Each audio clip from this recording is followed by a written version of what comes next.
Onas blades. Yan po. Iba't ibang klaseng size, iba't ibang klaseng inserts, pero iisa gumawa. Just Dado na ho.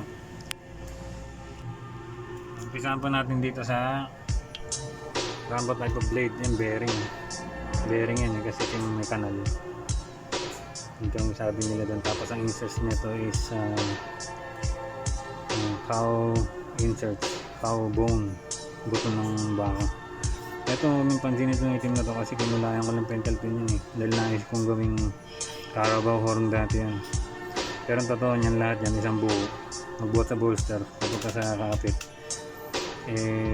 Buto ng baka, maputi. Bearing siya, bearing blade na Rambo. Walang pako yung latch kaya baka matanggal yan. Sumunod po itong special Carabao horn, yung itim na Carabao. Ang liners niya is brass kaya special siya. Tapos heavy duty rin, 1.0 Just Dado. May pako ang latch niya, palagi yan kapag nagpapasadya. Tapos ang blade niya is buyod na may grooving sa batok. Onas blade. Yaring Batangas 24 cm. Ganda. Mataba, bigat. Ito rin yaring Ona din last na. Kaya lang ito slim na 29 naman. Tapos kamagong na sobrang dilim. Parang ebony na rin halos. Sobrang dilim. Yun, nakikita nyo yung texture. Hindi na makita yung kulay brown, no?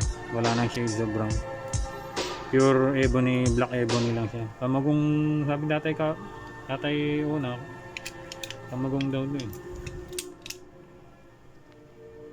Labahan lang siya. Tapos niya mo, may pako, ay may ano naman, may pako. Tagusan. Para walang matanggalan. Ito mulyi lang talim na ito, kaya medyo nakakalaw.